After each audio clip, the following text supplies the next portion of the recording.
välkomna till premiären på ett nytt program eller en ny programserie i Let Me Know-podden.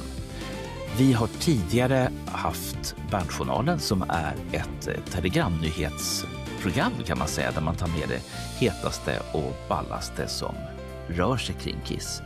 Men vad händer om det finns mer att prata om kring de här ämnena? Vad gör man då? Jo, då så skapar man ett nytt program, nämligen det här, Bakom masken. Där vi har samlat ett antal Kiss-experter som kommer få svara på frågor om det senaste som rör Kiss eller Kiss närhet. Den här gången så har vi samlat Johan Wallin som är bland annat bootleg-specialist. Vi har Roger Nilsson vars intresse rör sig väldigt mycket kring siffror och bokstäver och det finns nog inte en enda nyhet som inte alla har koll på deluxe. Vi har Daniel Westman som dels är känd från den här podden men även från Kiss FAQ. Han rör sig i de internationella rödarna och vilket i sin tur innebär att han har koll både på Kiss ur ett svenskt och ett amerikanskt perspektiv. Och sen så är han förstås lärare. Och slutligen så har vi, men inte minst, Marko Rovinen. En utav de personerna vars namn står när man tittar på Let Me Know-podden. Mitt är det andra. Och det här innebär ju inte att det är de här fina människorna som träffas varje gång. Vem vet vem det är nästa gång? Vi har 3 ämnen den här gången och det handlar om Vinnie Vincents 20 miljoners chansning. Det handlar om arvsynden, det vill säga Stanley och Simmons Jr. Och vi kommer även att prata om läckorna från Los Angeles, där man precis nyligen har haft ett program på scen i Los Angeles som handlar om framtidens Kiss och vad fansen och finansiärerna kan förvänta sig.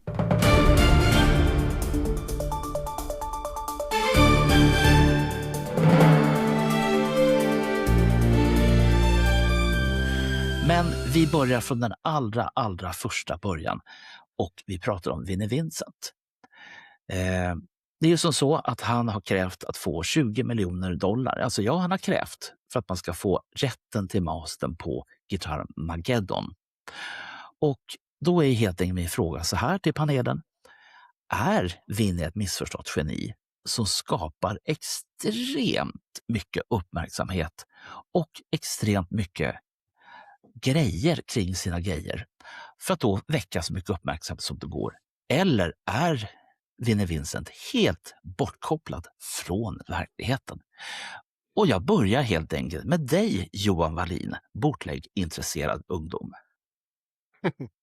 Ja, för det första så skulle jag verkligen vilja veta, existerar det någon skiva? Eller finns det en skiva och så att säga att köpa? Vinnie Vincent har ju gått ut med ett affärsförslag som dels har funnits på hans hemsida men även på andra ställen också, där han även har räknat upp de 10 låtarna som ingår. Och sen så handlar det också om att han förbehåller sig upphovsmannarätten, men du får för de här 20 miljoner kronorna rätt att göra plattor så mycket du bara orkar på ditt skivbolag eller hur du nu tänker ge ut den här. Varsågod, ja, i så fall så med tanke på att hur många är det som vet vem Vinnie Vincent är idag? Hur stor är han i musikbranschen? Kan du tjäna pengar på att köpa genom att pressa skivor? Jag tror att det där är nog inget genidrag. Han är inte så stor så att säga, förutom i Kiss-kretsar, men att någon skulle lägga de pengarna på Vinnie Vincent ser jag nästan som att nej. Jag anser att han har tappat fotfästet totalt idag. Eller för många år sedan ska jag säga egentligen. För om vi tittar på... Ja, Bernt. Han behöver ju bara sälja 130 000 exemplar utav den här skivan så går det här runt. Ja. 130 000 skivor är inte speciellt mycket. Det säljer man en Kiss-skiva på ledigt, eller? Ja, kanske Kiss, ja, men Vinnie Vincent så tror jag att hans dagar är förbi tyvärr. Det finns nog ingen som har något större intresse för honom längre, utan det har gått för lång tid. Och jag menar, han kom tillbaks, vad var det, 2018. Vi har ju inte ens fått någon musik egentligen överhuvudtaget. Har vi fått sett ett helt liveset med han, att han kan spela. Så att det är så mycket som är skumt med han sen han kom tillbaka till rampljuset igen. Så att jag säger pass på den idén. Jag tror inte på det och jag tror inte att någon annan kommer att nappa på det heller, för att han är nej, eftersom han är nog väldigt svår att jobba med, så att jag tror nog inte att någon satsar pengar på honom, tyvärr, får jag säga. Så jag säger pass. Mm. Då går vi från känsla till miniräknaren. Roger Nilsson, har du hunnit räkna på det här? Jag har hunnit räkna. Jag vet inte var du har fått de där 130 000 exen ifrån. Vad baseras det på för pris? Det finns de som har suttit med sin miniräknare och räknat. Okej, om jag säger så här, om du tar 500 spänn för en CD-skiva, Ja. för att gå plus minus noll måste du sälja 44 000 ex. Men då är det inte så mycket i alla fall. Det är ju lätt att komma upp till 44 000 exemplar. Inte när det gäller Vinnie Vincent. Det finns inte 44 000 personer som kommer köpa den här skivan, tro mig. I hela världen. Då går det plus minus noll alltså. Ja. Och är det 250 spänn per skiva så är det ju då det dubbla. Då ska du upp i typ 90 000, va? 88 000 för att vara exakt, men... För jag räknar med tillverkningskostnader och allting i det här nu. Ja. Jag skulle ju köpa den här. Det vet ni redan att jag skulle ha gjort. Men ja, vad säger vi till Daniel Westman då? Vad säger du om det här? Skulle du köpa skivan om den fanns? Och framförallt, är det här helt galet eller är han bara så genial så att vi inte fattar det? Jag tror Vinnie Vincent aldrig har varit genial. Nu tror jag Moderaterna är lite pro Vinnie Vincent, men jag tror att de flesta har ju insett att 2018 brände han sina broar. Då hade han möjlighet att göra någonting. Men det börjar ju vara ett tag sedan nu. Och han har ju misslyckats i stort sett med alla projekt han har försökt genomföra. Det är mycket cancellations på events och så vidare. Så jag skulle inte ens lita på att jag fick grejen om jag gav honom de här pengarna. Det är ju det problemet är. Alltså han har ju förstört sitt rykte så fullständigt så ingen skulle våga. Även det största fans, det finns ju alltid någon sån här tokig amerikan som har mycket pengar som helst som skulle kunna göra det, va. Men jag tror även de drar åt sig öronen när de ser hans track record där han har liksom lurat folk, svikit avtal, ställt in saker. Så tyvärr så kommer ju det här aldrig ske. Och sen de här låtarna som han presenterar, de finns ju att få tag i, kanske inte toppkvalitet, alla utom en tror jag går att få tag i om man tittar runt lite grann. Så att det är inga jättenyheter så heller. Det är ju sorgligt att se, för att när Vinnie Vincent var i Kiss, de hade ju problem med honom redan då, men han hade ju sån talang. Men den tog ju typ slut där. Han har ju inte gjort mycket vettigt sen. Ja, han hade ju något bra spår på sina egna soloskivor där i slutet på mitten och slutet på 80-talet. Men efter det finns ju ingenting, och det är tragiskt att se och sorgligt att en sån gigant som han var på väg att bli totalt kraschlandar och är nu så desperat så han hittar på sån här grejer. Det här kommer aldrig att funka. Min fråga till dig, Daniel, är det kanske som så att Vinnie ska istället göra som många andra producenter och låtskrivare, lämna de här till, vad ska man säga, musikmarknaden? Det är ju många låtskrivare idag som lämnar låtar öppet för andra artister och har huggsex om. Är det kanske så vi ska göra med Vinnie Vincents låtar? Alltså de här låtarna har ju inget värde i sig. Alltså enda sättet att göra sig en riktig klumpsumma, det är att ha gamla hits som någon vill komma åt och ha med reklamfilmer, och då kan du dumpa ett gäng. Dee Snider från Twisted Sister gjorde ju så med hela deras katalog, så då kanske han inte kände det här behovet av att fara på den här sista turnésvängen, för han har ju fått sin betalning redan. Men det är ju ingen som vill åt de här demorna, så det finns ingen väg för honom att dra in storkovan. En sak han skulle kunna göra, det är att kanske sälja de här rosa Jackson-gitarren han hade. Då kan han ju få kanske 100 000 eller 150 000 per gitarr. Där kan han få in lite stålar, men jag tror musiken, nej. Då går vi vidare till Marko Rovinen. Då undrar jag ju förstås, det här måste ju ändå vara en hyllning till den gamla skolan. Eller är det ett hån mot fansens plånböcker enligt dig? Och hur är det egentligen med musiken som ingen har råd att köpa? Vem äger den då? Ja, så på vilket sätt menar du att det är en hyllning till gamla skolorna? Att man blir blåst eller? Nej, Hur tänkte snarare att man har möjligheten att faktiskt få köpa loss de här låtarna som vi annars aldrig kommer få höra. Nu har vi ju fått höra dem, enligt Daniel så finns de ju ute, och då tappade jag totalt intresse, för jag trodde först att det här var ett sätt att komma undan någonting. Det säger att man har så högt pris som ingen är villig att betala, så behöver man inte släppa ut någonting överhuvudtaget. Det var det, men nu sa Daniel att nu finns de ju ute i sämre versioner, och då sjunker ju marknadsvärdet rätt så mycket, för då vet ju alla vilket skit det är egentligen. Och är det som det brukar vara, att det är driljoner toner och onanerande på en gitarr, den talar ju det är en väldigt liten begränsad kundkrets till den. Så att jag förstår inte riktigt vitsen med det här. Men det kan ju vara så enkelt som du själv har sagt här, eller vem det var i panelen som sa, att han har svårt att hitta samarbetspartners. Det är ingen som vill släppa honom för att han är en strulpelle, kommer vara en strulpelle. Att du sen är fascinerad av honom på något konstigt sätt och har fikat med honom i Uleåborg och trånat till hans tindriga ögon och tyckt att det är en hjälte. Det får ju du stå för, men för mig är han inte det. För mig är det är en kille som inte har kontroll på sig själv överhuvudtaget. Ett fiasko. Att man har hamnat där man har hamnat, tycker jag i alla fall. Roger Nilsson, då blir frågan till dig så här. Vi har ju sett demos med Ace Frehley, vi har sett demos med Peter Criss som har flutit omkring. Men när det väl har kommit en skiva med de här på, då har vi ju köpt både Peter Criss skiva och Ace Frehleys skiva.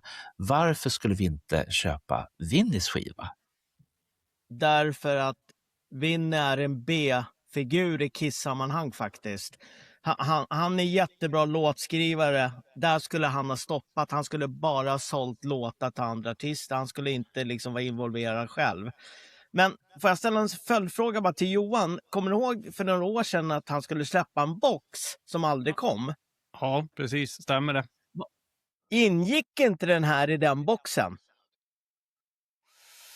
Jag tror nästan det, för jag känner igen omslaget. Så jag tror och att låttitlarna, eller hur? Ja, precis. Jag tror att den skulle ingå i den där boxen som folk förhandsbokade, men de fick ingenting, inte ens en tegelsten. Nej, men så frågan är då, finns den här i verkligheten då, om det redan var aktuell då, som aldrig kom?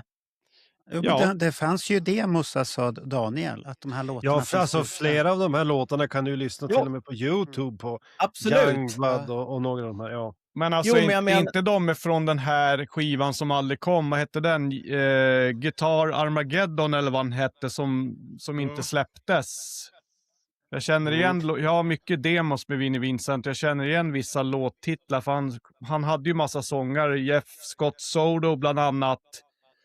Precis. Och så hade han ju någon annan kille som sjöng också. Så jag tror att det där är gammal skåpmat alltså. Ja, det tror jag med. Alltså om man tittar på den här låtlistan som man har sagt ska vara med på det här nya släppet, så känner jag igen flera av låtarna och har hört flera av låtarna.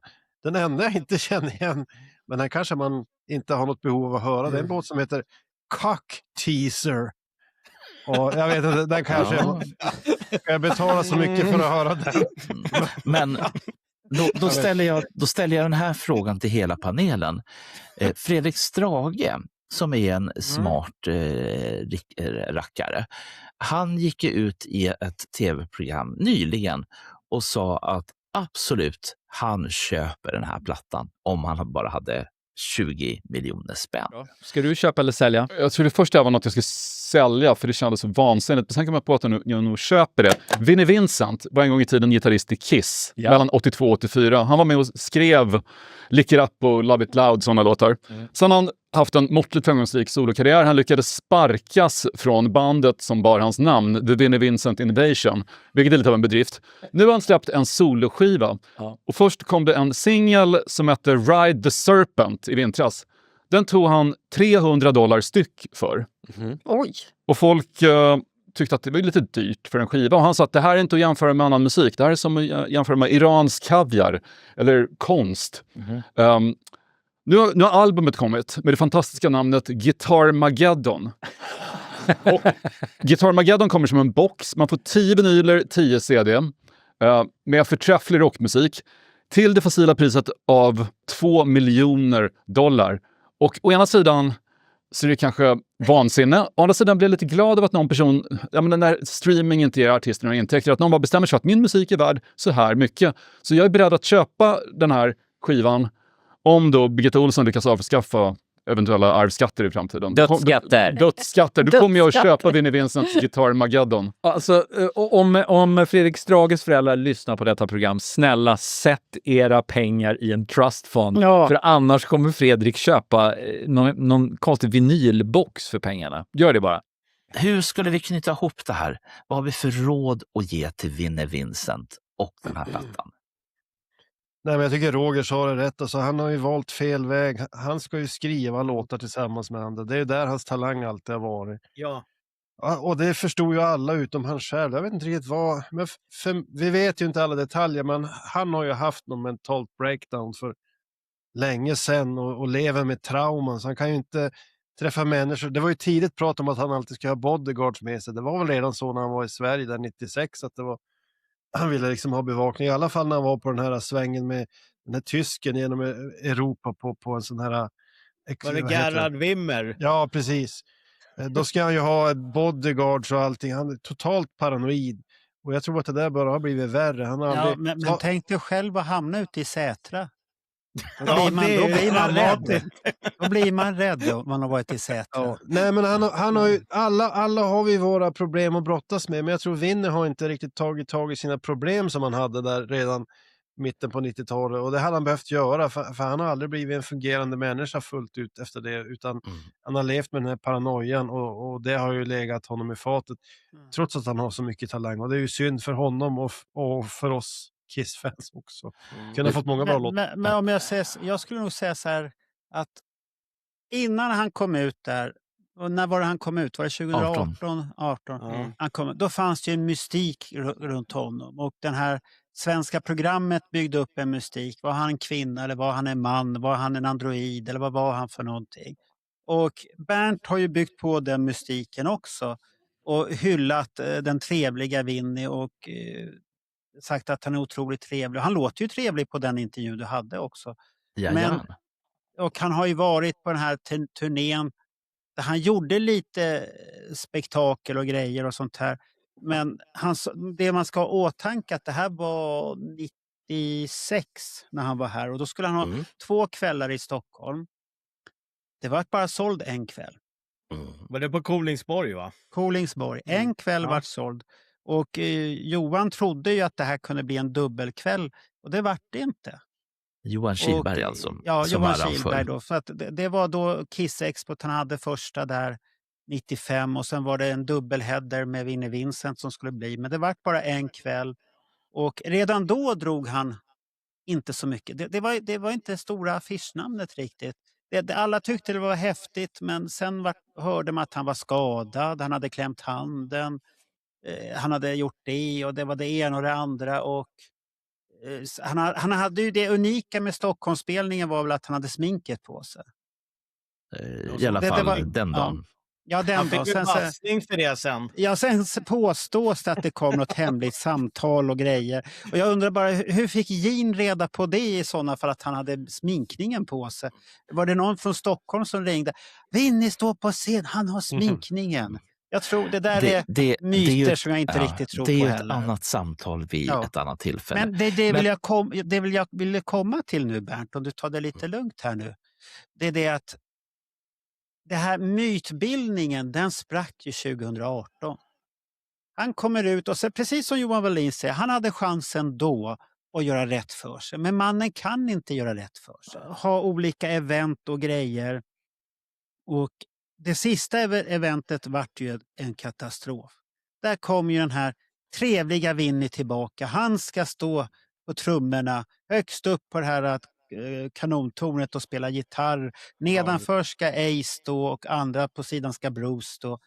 Redan där, varför hylla sig själv så och sen gnissla? Och du får inte filma för det finns väktare som tar kameran direkt från dig och allt det här.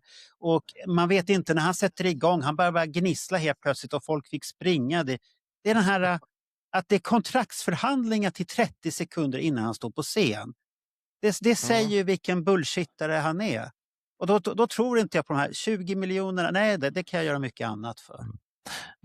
Roger, jag ger ordet till dig och sen knyter vi ihop den här påsen. Ja, jag tänkte också eftersom det var 2018. Han var ju gäst på Gene Simmons Vault 2018. Oj. Och där visar ju Gene verkligen att han vill inte ha någonting med honom att göra. Precis. Ja, det men- var så klockrent. Man såg på Gene, han tog dit honom på nåder typ bara för kanske bjuda på något extra. Men han ville ju inte ha med honom att göra överhuvudtaget. Och du har lyssnat på vad Vinny säger. Vi kan skriva låtar ihop. Vi kan göra det. Jag kan komma Gene till... bara, Han var snäll och trevlig. Genes, det han sa stämmer inte överens med hans kroppsspråk om man säger så. Nej, det gjorde Han säger ja. Ja, men du Roger, du tar upp en jättebra grej där. Det hade jag faktiskt glömt bort. Men jag tror inte det bara var Gene som kände nej. Utan jag tror alla som tittar på det kände att det här känns liksom lite obehagligt och konstigt. Hur han uttrycker sig, vad han säger och att han verkar inte riktigt ha alla hemma. Om man kollar på den måste jag nästan gå och se om den där gamla volten. Ja, för för att den jag minns är det kändes klassisk. så här att man bara, oj det här känns inte bra liksom. Den här killen, han är inte riktigt där. Creepy. Ja, men bra Roger. Men för att då knyta ihop hela den här påsen. Ni tror inte på att det finns någon som kommer att lägga upp 20 miljoner spänn till den här plattan.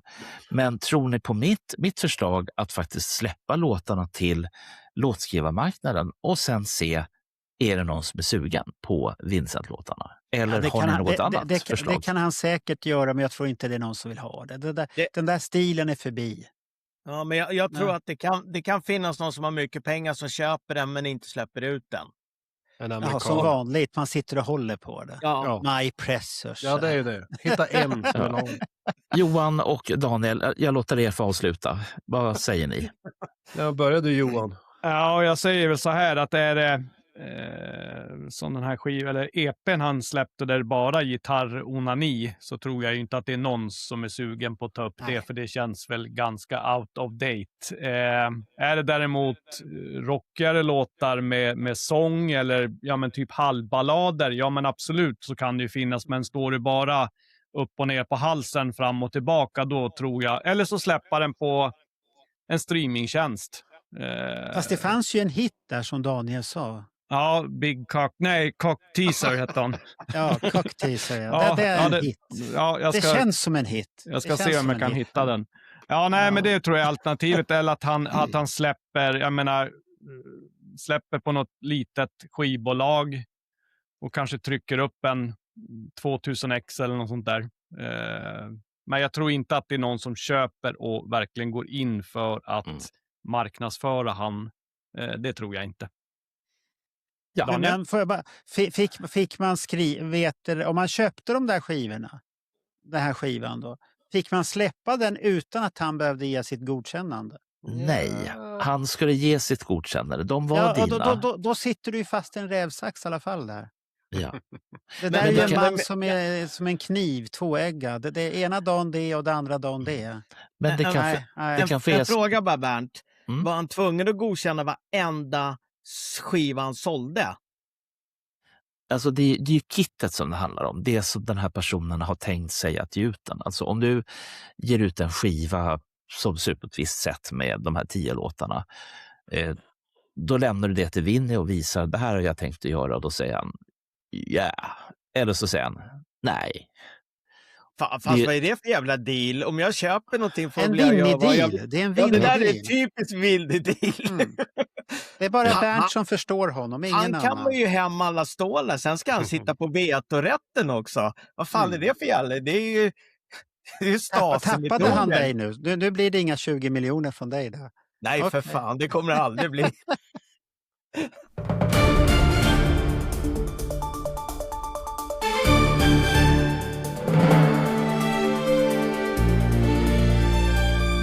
Och vi går vidare till ämne nummer 2, nämligen arvsynden. Väldigt länge så trodde vi ju att Kiss, de dör i och med att Gene Simmons och Paul Stanley slutar att turnera. Vi har ju nu sett att så inte är fallet, utan det har till och med kommit en ny generation med en av Paul Stanleys söner och Gene Simmons son, där man nu har gett ut sin andra singel tillsammans, Dancing While the World is Ending. 3, 2, 2.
Och direkt på nu med den här andra plattan så börjar folk att ropa på Nepo, Nepo, Nepo.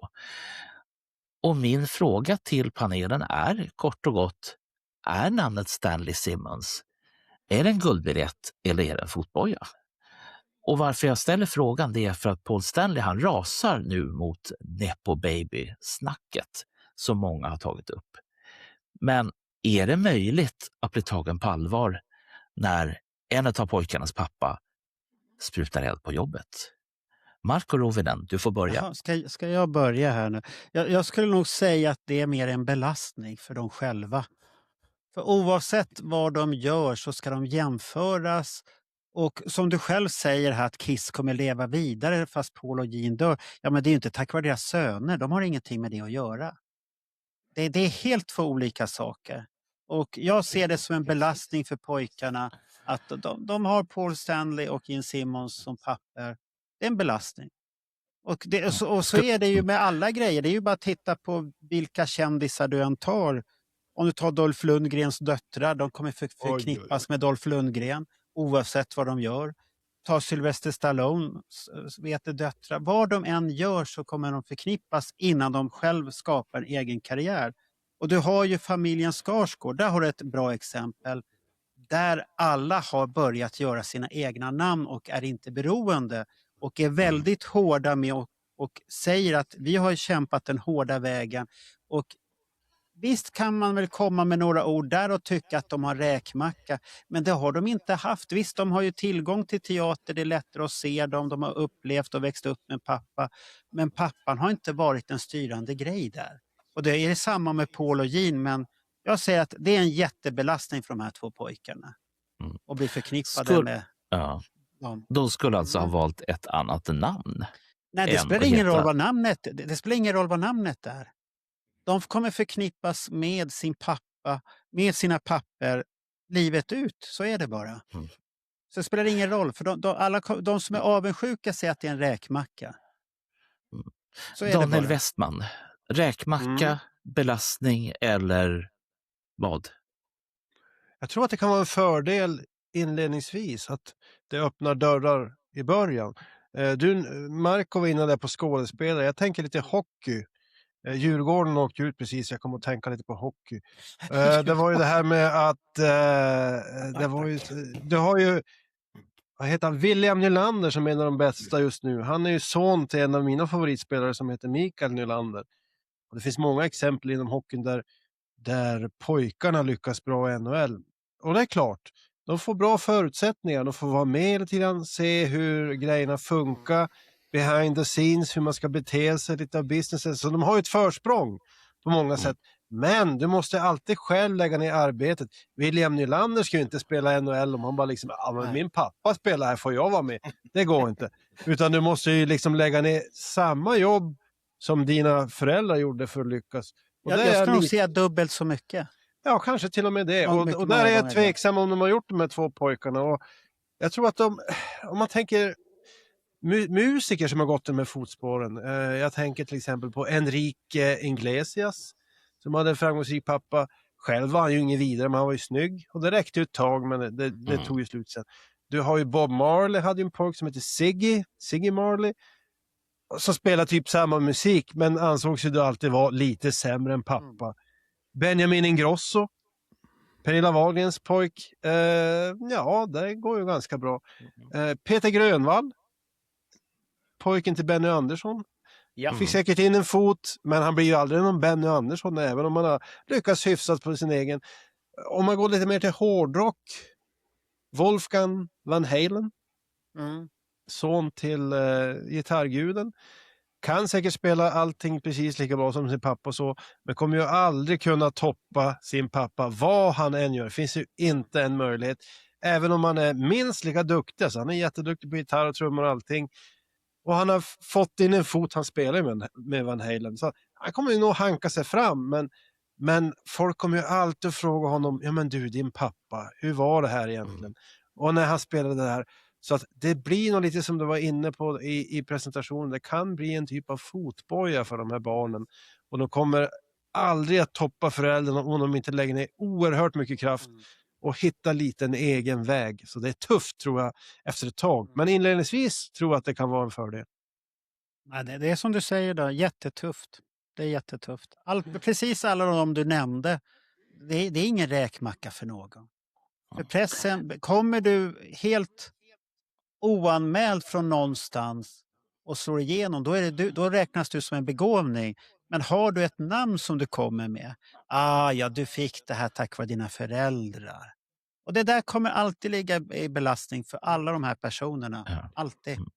Roger Nilsson, är det här prototyper för Pophouse att ta över tids nog? Eller är det här riktiga talanger? Nej, alltså jag tycker de blir lite orättvis bedömda faktiskt. Ja. För den sista låten som kom nu tyckte jag var riktigt bra faktiskt jämfört med den första. Den var okej. Den var okej. Ja. Så det blir lite orättvis bedömning, men det är lite som Daniel är inne på det här med Wahlgren. De har ju åkt på en räkmacka kan man ju säga allihopa i den här familjen. Men det har ju slagit tillbaks på dem, så det är ju många som inte gillar dem också. Det är ju nästan hatkampanjer emot vissa av barnen där. Och det här kan ju bli, ja det blir lite en fotboja. Jag tror inte det spelar någon roll som Marco säger heller att de heter Kalle och Anders istället. De kommer inte undan. Det var ju som så här Roger. Släkten är värst. Roger, om vi backar en generation. Innan Pernilla Wahlgren så hade vi Kristina Skolin. Hon hade ju ett annat efternamn. Och det var ingen som knåpade ihop Kristina Skolin med Pernilla Wahlgren. Nej. Är det man behöver göra? Man behöver ha ett annat namn helt enkelt för att klara sig undan nepotismen. Nej, inte det här fallet. Inte nutid. Men om vi ställer om frågan så här då. Är det glasklart för hela världen vilka Ivan och Nick är? Nej, det är det garanterat inte. Nej, men då borde ju, att det är ju bara vi som är tokiga som är kissnörd. Men vilka är det som har klagat på att det är så här? Ja, det är väl kissnördarna. Antingen är det andra artister som är avundsjuka som inte har fått en lika lätt kampanj och sånt här. Och inte kan se att Simmons kan sjunga och Stanley kan sjunga och spela gitarr, kan skriva låtar. Nej, de har åkt på pappa. Du vet, det är redan från början det där. Och de enda som egentligen bryr sig mycket från början, det är vi Kiss-tokiga. Och jag har aldrig förstått den här jävla Kiss-kopplingen. De har ingenting med Kiss att göra överhuvudtaget. Men om vi backar lite till innan Bernt går in här nu, så var ju faktiskt Ivan Stanley förband till Kiss med de här, vad hette de? Amber Wild, hette de det? Ja, stämmer. Ja. Där var det räkmacka. Där var det riktigt räkmacka. Ska vi släppa in... Ska vi släppa in... uppdraget. Aldrig annars. Aldrig. Vi ska släppa in Johan Wallin i det här också. Och jag undrar ju förstås, bootlegs med Stanley och Simmons eller Amber Wild, finns det? Och om det inte finns, skulle du köpa om det fanns? Ja, på första frågan så svarar jag vet faktiskt inte, men absolut, vi skulle kunna tänka med en inspelning. Men jag tycker att det är intressant, jag har suttit och lyssnat på vad ni har sagt, och både Gene och Paul har ju sagt att de har inte lagt ett finger för de här pojkarna, utan ja, visst, de har väl kommit med lite råd och såna här saker. Paul och Evan brukar ju sitta och jämma lite grann, men det får man väl göra, så att jag tycker väl att de har väl visat sin egen talang och är ju absolut varken musikaliskt eller imagemässigt så är det ju ingenting mot Kiss. Det finns ju ingen koppling överhuvudtaget. Nej. Förutom att de har sina respektive papper är grundare till bandet Kiss, och jag tycker jag har ju sett någon intervju med Paul som sa ju redan tidigt, för Evan börjar ju intressera sig för gitarr i ganska ung ålder, och att han absolut inte krävde någonting att han skulle följa hans fotspår, utan han fick precis göra vad han tyckte var roligt och han skulle inte lägga sig i. Däremot så kunde han ju finnas till som råd såklart. Jag menar, han har ju en 50-årig musikkarriär både som gitarrist, sångare och låtskrivare, så att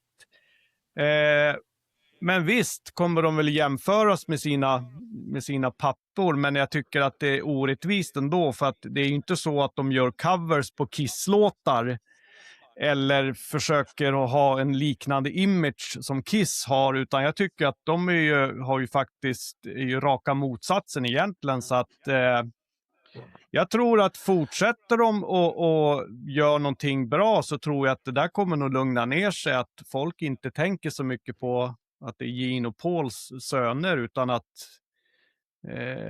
de har faktiskt en egen talang. Men sen kommer de ju såklart... Får jag bara säga där en sak när du ändå säger det här, att jag fick bara den här tanken. Vad spelar det för roll vilka papper de har? Totalt intressant. För en pappa måste ju kunna få stötta sina söner. Ja. Utan att han ska vi blir ju inte ifrågasatta om vi stöttar våra barn. Vi blir inte ifrågasatta. Nej. Bara för att de här är kända så blir de ifrågasatta då. Ja, men det är väl av musikkåren som tycker... Och vad jag vet så brukar föräldrar curla lite för sina barn och hjälpa sina barn när de pluggar, utbildar sig, eller om det blir något jobbigt, så är vi ju där. Bara för att jag är känd så kan inte jag hjälpa dig. Det blir så löjligt. Jag tycker det är så löjlig diskussion, men det blir bara löjligt alltihopa den diskussionen. Titta på Gene Simmons, han har ju stöttat Sophie hela vägen. Hjälpna med låtar, skickarna till X-Factor. Han har ju stått bakom, och även Shannon. Men Nick vet inte så mycket vad han har gjort egentligen bakom kulissen. Jag tror inte han är så beroende av att ha stjärnglans. Jag har inte fått den känslan med honom. Men Sofie har det då? Ja, det är ju en tjej, så att det är inte så att det kan ju vara att man kanske är curlad på något sätt eller sånt där, det vet man ju inte. Om vi nu ska prata om det här med curling och vad man använder för namn. De har ju dubbla efternamn, men ingen av dem använder mammas efternamn i sin karriär. Det kan ni få fundera på. Men vad är det för konstigt med det då? Ja, varför vill du hitta något konstigt? För att mina barn har ett dubbelnamn. Ja. De använder den ena ibland och den andra ibland och ibland båda. Det är väl upp till dem vad de gör.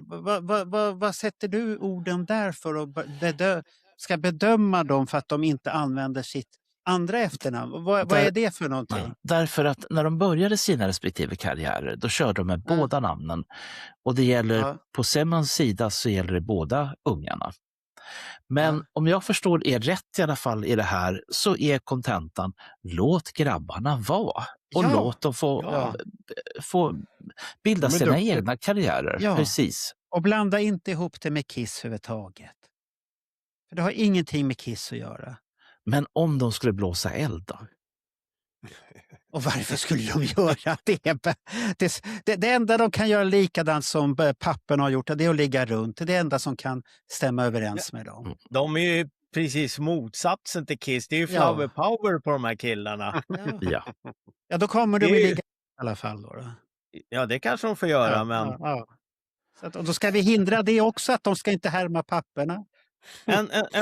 En annan fråga när det gäller Pauls andra barn, är de involverade i musikbranschen? Vet man det, eller har de är helt väl andra så små, karriärer? de är ganska unga. Jag tror inte De är småttingar fortfarande. Ja. Det här är den äldsta i sammanhanget. Ja. Han är ju en gammal pappa. Det här är ju förra frun när de fick den här med. Den äldsta vi vet.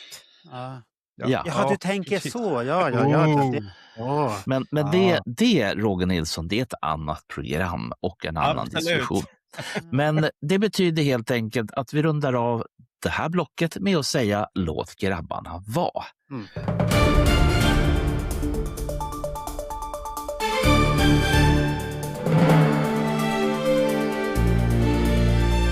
går vidare till vårt tredje block, nämligen läckorna från Los Angeles.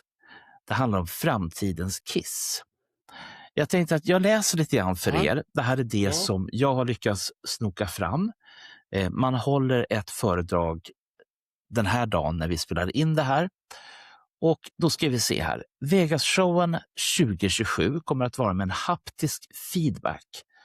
Man ska kunna känna trumslagen i golvet. Och man har en doftteknik i form av krutrök, svett och kaffe. Kaffe gillar jag. Doc McGee pratar om att Kiss ska kunna turnera på 5 platser samtidigt med digital teknik. Och då är ju en fråga, nu stänger jag massa frågor till er så ni får liksom ta de här och försöka komma ihåg. Är det här slutet för unika konsertupplevelser? Är det så att band i fortsättningen ska kunna spela både i Stockholm, New York, London och Paris? Och alla har fått gå på Kiss-konsert. Och hur blir det då när man ska räkna Kiss-konserterna? Räknar man 5 i taget eller bara en? Den kan ni fundera på. Och samtidigt, hur är det nu med allt annat som rör det här?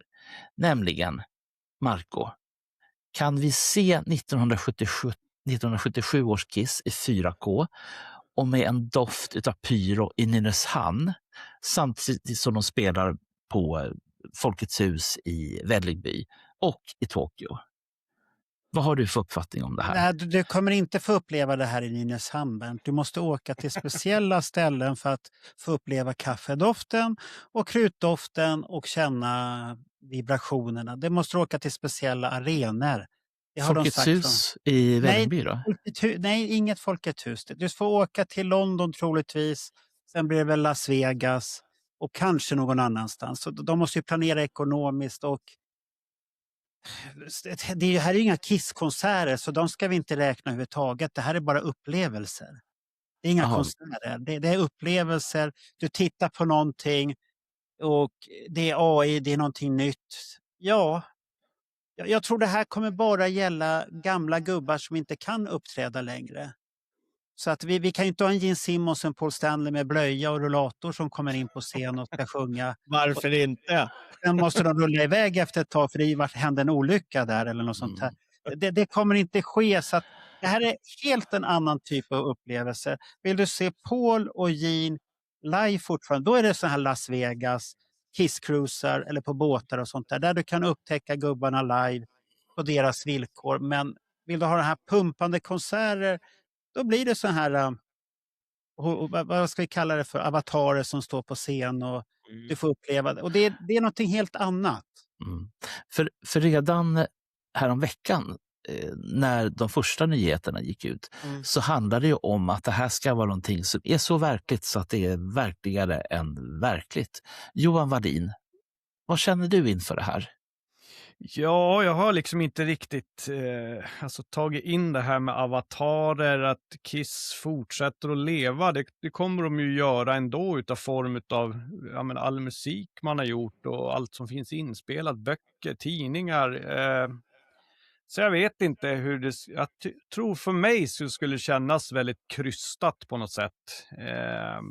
För det blir ju, även om tekniken går framåt, jag ska inte säga någonting, jag har inte sett resultatet av det, men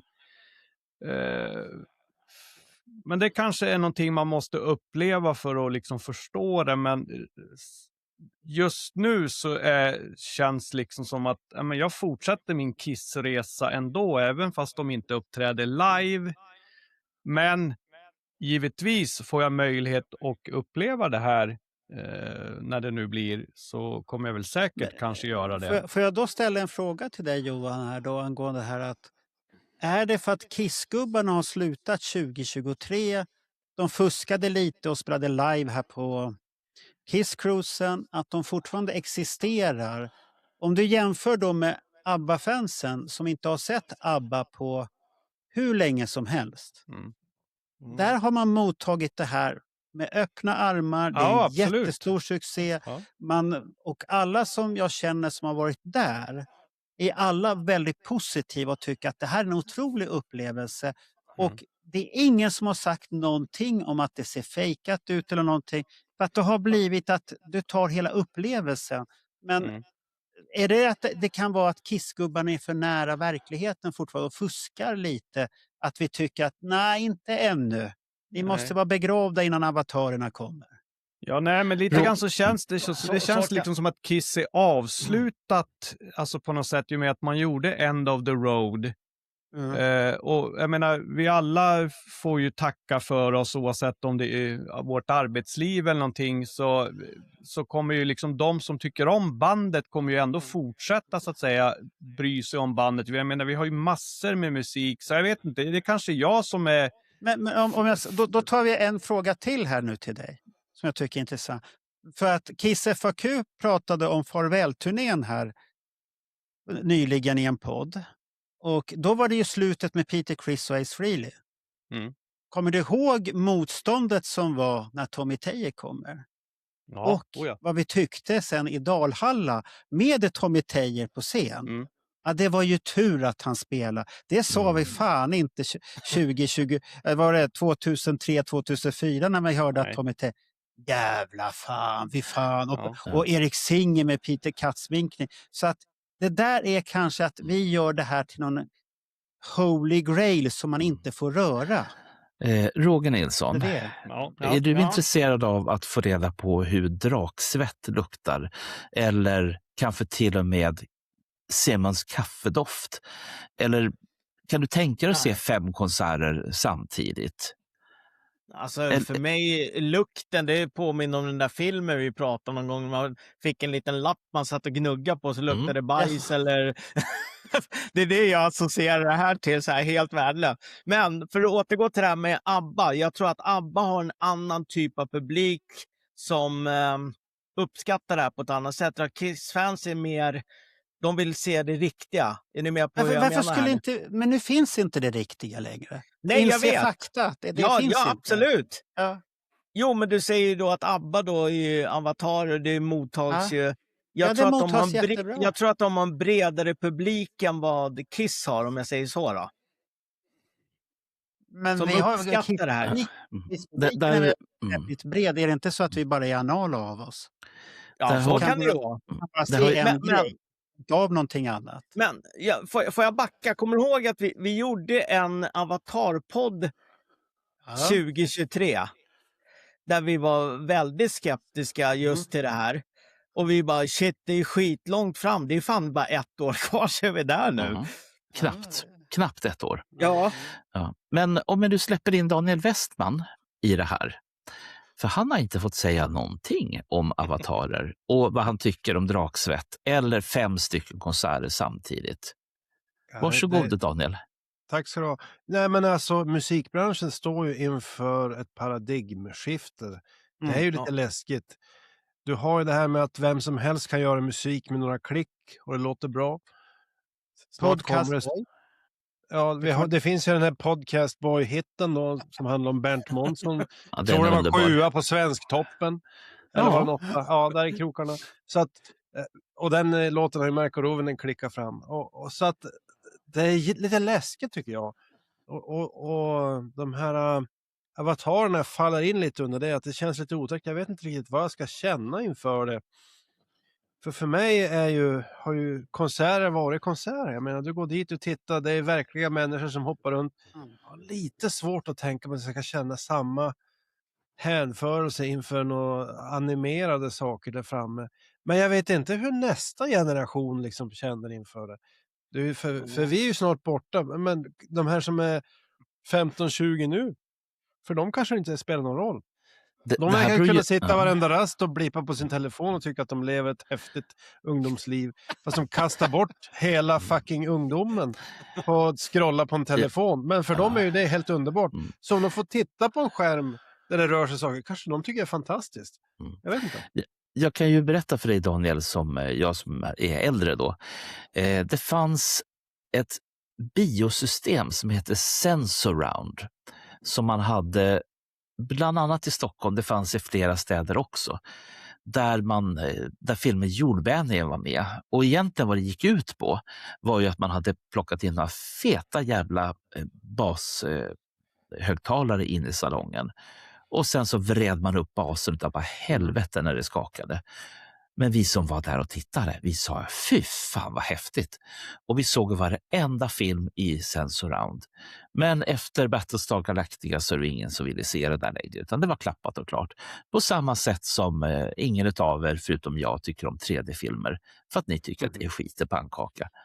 Kan det vara samma sak här? Att det var vi tror att det kommer bli skit i pannkaka. Men som du nämnde, Marco, de nu som har varit och tittat på ABBA som inte har kunnat se ABBA live, för de har inte uppträtt sedan 1979. Att det är det man behöver. Man behöver det här avståndet till verkligheten för att verkligen uppskatta det. Vi är för nära det här slut. Och sen att Kissgubbarna fuskar. De fuskade ju i år redan på den här...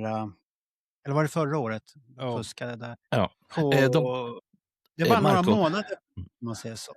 Marco, de kommer ju även nu i höst att göra om det här. Ja, och då fuskar de igen. Och då blir det här att det finns en riktig show, en riktig Kiss att titta på. Och så ska det finnas de här avatarerna. Och ska jag vara ärlig så har inte jag riktigt tänkt på avatarerna efter den här hypen, den misslyckade presentationen och sen den här räddningen man hade. Hur man skulle rädda att nej, det ska inte vara superhjältan som flyger och sprutar blod och eld överallt och rök och sus och trummor som svävar och sånt här. Efter man försökt rädda det, så att jag har inte tänkt på det. Och så, jag har varit lite förvånad nu när Roger säger att det är nästa år. Ja, det är det. Ja, då blir det så här, just det, var det dags redan för det? Fan, har jag blivit så jävla gammal och bara förlorat massvis med tid? Jag tänker inte på det och jag tror att det är bäst att inte tänka på det. Ta bara det som det är. Det är så här nu att samtidigt som vi pratar in det här så sitter det ju Gene Simmons, Paul Stanley, Doc McGee och sen Pophouse nya vd och pratar om den här framtiden för musikbranschen och finansiärerna. Det här kommer ju att komma med på nästa Bandjournalen och kanske, vad vet jag, en specialpodd om det här, om det är tillräckligt mycket gött. Men det är ju det här att, du säger ju redan att man ska prata med finansiärerna där också. Ja. Att tillfredsställa dem som har investerat massvis med pengar, och vi vet ju själva, Pophouse har ju betalt en jävla slant för det där. Och göra det här till någonting stort. Och de har ju köpt Tina Turner nu också. Jajamän. Så det lär väl komma en steppande Tina Turner sen som en avatar också. Det skulle vara rätt så häftigt att se. Jag har aldrig sett henne live, så jag skulle gärna vilja se henne live. Vi vet ju också att vi skrattade åt när Elvis Presley skulle komma som hologram. Och när Michael Jackson skulle komma som hologram. Och så sa vi att det kommer ju aldrig bli något med det här. Och titta nu, vad har vi för någonting? Men körde de inte med Dio här för några år sedan? Ja, de var tidiga, ja. Ja. Det såg väl ut sådär, men... Men det är ju det här att det är ju band som vi fortfarande tycker är... Eller artister, band som vi tycker fortfarande är intressanta. Och Men vi jag kan har tänka svårt mig att också- släppa dem.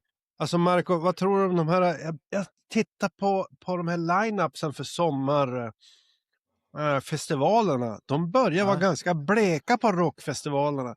Tänk om de kan börja peta in Kiss Avatar som på en scen och Mötley Crüe Avatars på en annan scen. Då kan de förlänga livet. Jag menar Sweden Rock, kolla line-upen i år. Den är ju bedrövlig. Ja, ingenting där som jag tycker är jättespännande. Ja, något band finns ju. Men... Skulle inte Magnus Uggla vara med? På Ja, men det Sweden gillar Rock? ju inte folk att han skulle spela. Men Nej, jag tror det, att det, till men... slut så- Nej, men men alltså det- jag tror att om de här sommarfestivalerna i Europa tänder på den här idén, då tror jag det kan bli en grej. Ja, nu får ni se det här live. Jag skulle nog Avatar. säga att festivalerna i Europa har varit mer öppensinniga än vad Sweden Rock har varit. Sweden Rock har jobbat med nostalgi. Och det är först när Live Nation kom som ägare som man insåg att shit, det här kanske vi måste göra någonting åt. Då För att måste de här de ändra. gamla gubbarna börjar försvinna. Och man tar ju, som de förklarade, ett sån här program en gång där de pratade om hur man finansierar så här gamla klassiker, artister som ingen har hört talas om. Det står 20 fans där, men man vill ha dem till Europa. Och så har man de här stora namnen, för de måste komplettera varandra. För alla vet vem Erik Grönvall är. Jag skulle inte gå till en festival för att se på Erik Grönvall. Det är inte han som lockade. Men det kanske finns någon annan artist som jag tycker så här, ja, det här lockar mig, för de var stora på 80-talet, men ingen kommer ihåg dem. Så står det 20 tappra fans där. För det där upplevde jag på Skogsröjet när det farliga bandet Venom, De är läskiga. om ni kunde, de var där. Och då var det jättelång kö på själva signeringen. Den var jättelång. Men publiken framför scenen sen när han spelade sin bejublade musik, den var inte stor. Man kunde gå ända längst fram utan problem, utan att du krockade i någon överhuvudtaget. Det säger väl om att det var mer en myt om Kronos än vad det var om musiken i sig själv. Så att det där är någonting som håller på att dö ut, och festivaler kommer få stora problem. Men det är de festivaler som är förberedda bättre för, det är festivalen i Europa. De har mycket större bredd på nyare band än vad Sverige har. Men en sidofråga bara. Skulle någon av er åka till exempel till England för att titta på en Kiss Avatar-show där? Ja, det skulle jag kunna göra. Det är inte så långt bort. Det är 2,5 timme. Det kan jag göra gott och väl. Jag skulle gärna vilja planera in och uppleva ABBA-showen.